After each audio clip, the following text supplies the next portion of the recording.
Hi everyone, it's Lisa. I have two things that I want to show you today. Number one is I want to provide you with evidential matter on why you should always cover your wool mat. And number two, I'm going to share with you my seam push for the Flutterby block. Let's first talk about your pressing surface. I see a lot of folks that use their wool pressing mats and they are not covered with anything. I have a wool pressing mat, not under this layer, but under the linen cover that this covers up. And as you can see, there's a fair amount of discoloration here. This is from glue that I've used and perhaps some fusible web that might have gotten stuck to this. And what I do is I essentially pull this cotton duck. This is 100% cotton duck. It was actually, I bought a pair of curtains from the thrift store, 100% cotton duck, because it had been washed many times. It's nice and soft. When I lay it over my linen cover on my wool mat, it lays very flat and I don't get any shifting, and that's what's really important. So when this becomes discolored on this side, I pick it up, flip it over, and then use it again. And when that side gets discolored, I go ahead and I put it in the washing machine, and then all is right with the world. You could basically recover your sewing surface, your wool pad, each time, but that to me is wasteful when you can use a perfectly acceptable method that doesn't impede any of your sewing technique. This provides an exceptionally firm surface because I have a 1/2 inch piece of plywood underneath it. It is sitting on top of a 24 by 48 wicker credenza, so it's a super stable non-shift surface that has provided me with more than 2 years worth of service. So find a way to cover your mat, either through a permanent or temporary means that you can wash and improve the longevity of it, because those mats are expensive. All right, that's my public service announcement for covering your mat. Now I'm going to talk about the Flutterby block. This particular block, this is one quadrant of a full block, and what I want to share with you is the pressing scheme, if you will, for making this block nice and flat. Let's take a look at the back of it. You can see that how I employed my pressing schematic includes a spun seam here and a spun seam here. This particular block is a 4-patch, and you can construct your 4-patch as you like. Let me turn this around for you. And my construction technique was simply to create a strip set to make these 2 blocks, and then subcut into a 3.5 inch square this way. And on this block, which is a mate caddy corner here, I use a width of fabric strip, and then I use my multicolor squares to attach to the strip, and then I just subcut it again into 3.5 inch units that get joined together in a 4-patch. I like to, and I'm sure that many of you do, spin your seams to execute this block. It's important that you are systematic in how you press things.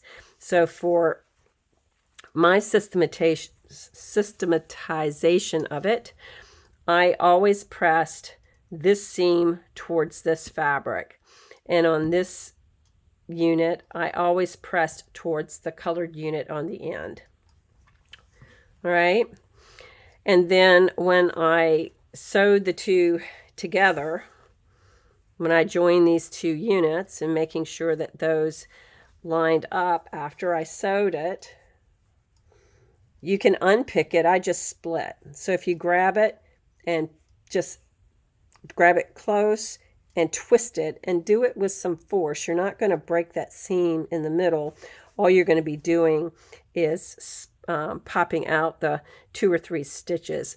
I've seen people, and there's nothing wrong with that, actually take their seam ripper and pull those out, and you can do that, but it's a lot less time to just grab and snap it. So that's how I did that. You can see I've done this again here, and let me show you a little bit more. This is 1 block of 4, and because the block is always in rotation around, I am always going to have, even though everything is pressed to the same side, consistently for every single block, because it's rotated, I'm always going to get the nesting that I want when I join 2 blocks together. I'll fess up and say that was not immediately apparent to me when I started this out, and there aren't very good pressing directions in the pattern. So this is what I came up with. So for this unit, which you construct separately, you employ this method. Then the next thing that you do is you have to join this unit to this unit, and then join this piece to this piece to make a unit to which you sew to the main block. So depending on how you do that, it really doesn't matter. Yes, you can sew this one to this one and this one to this one first and do it this way, or you can do it this way. It doesn't really matter how you do it, but this is how I recommend that you spin your seams. Your orientation is always with your colored block on the left. You've spun that seam. If you're sewing this to this, that means when you sew this to this seam is going to get pushed. You're going to push it north.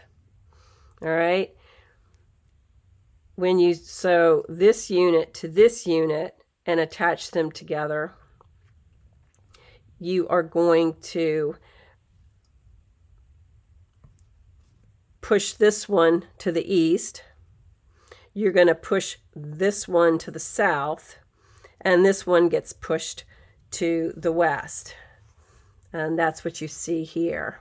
So depending on how you choose to join them, you're going to do the same thing. You're going to pop the seam. And some people tell you to press it on this side. I have found that once I'm clear on how this is going to work, and in this particular instance, I am moving clockwise around the block. Once I've joined them, I'm going to take my iron, and I'm going to start here. I'm going to lift this up, and I'm going to press around the direction that the seam is in a clockwise manner.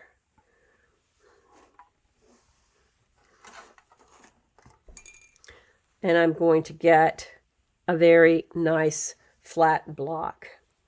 Now I do want to point out that you can see that there's not a nice way to affect this. Since this is one seam, there's nothing that you can twist here, and you don't want to cut into the seam to affect a twist.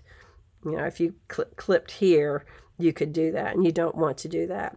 But even though it's 4 layers of fabric, when you put your hands on this block, it doesn't feel that. So tactily, you're going to not feel a large presence of an unwieldy amount of fabric. And you're going to also see that here you've got, you know, a couple of layers of fabric here, but this is the worst one. Now, I found that this worked well for me. Somebody might look at it and say, oh, well, you could, you know, do that another way. Yeah, I'm sure that you could, but I wasn't able to figure it out, and I'm about 75% finished with my block.